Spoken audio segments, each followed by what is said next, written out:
Students, आज हम बात करेंगे introduction to reversal law of inverses के ऊपर। मतलब कि हमारे पास अगर एक ग्रुप है, मतलब एक सेट है जो कि ग्रुप है अंडर बाइनरी ऑपरेशन। चले हम मल्टीप्लिकेशन की बात कर लेते हैं, ठीक है। अब अगर इस ग्रुप है तो फिर मतलब ये ग्रुपाइड होगा, मतलब ये क्लोज होगा अंडर बाइनरी ऑपरेशन मल्टीप्लिकेशन। और फिर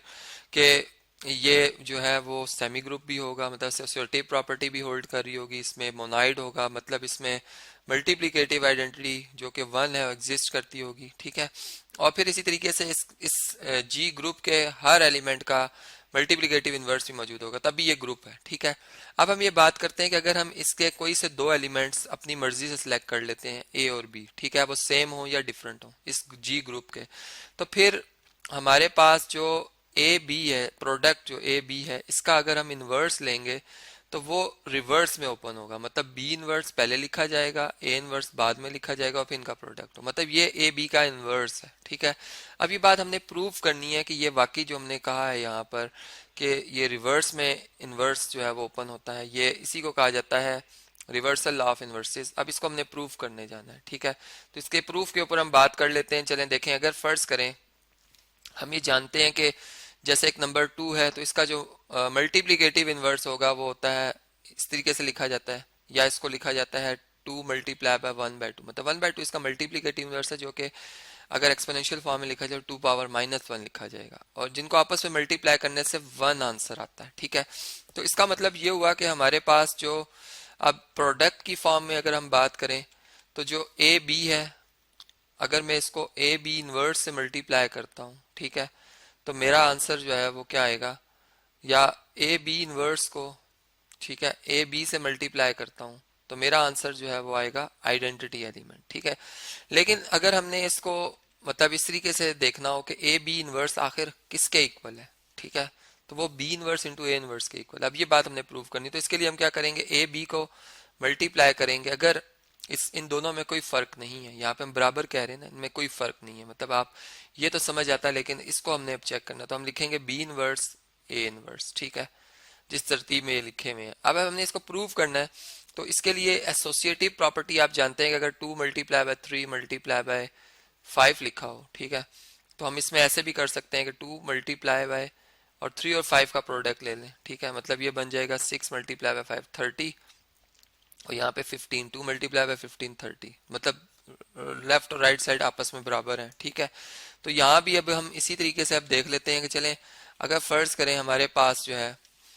यहाँ पे एसोसिएटिव प्रॉपर्टी लगाई जाए तो ए बी, ठीक है, मतलब ए इस तरह से लिखा जाएगा और प्रोडक्ट पहले लिया जाएगा बी का बी इनवर्स से, ठीक है, और ये वाला ए इनवर्स अपनी जगह पर इसी तरह से। अब बी बी इनवर्स से जब मल्टीप्लाई होगा तो हमारे पास आइडेंटिटी एलिमेंट आ जाएगा, जैसे मैंने अभी बताया आपको वन। लेकिन यहाँ पर हम एक जनरल बात कर रहे हैं तो ई लिख लेंगे हम, ठीक है, ई एक आइडेंटिटी एलिमेंट है, ठीक है, और मल्टीप्लाई बाय ए इनवर्स।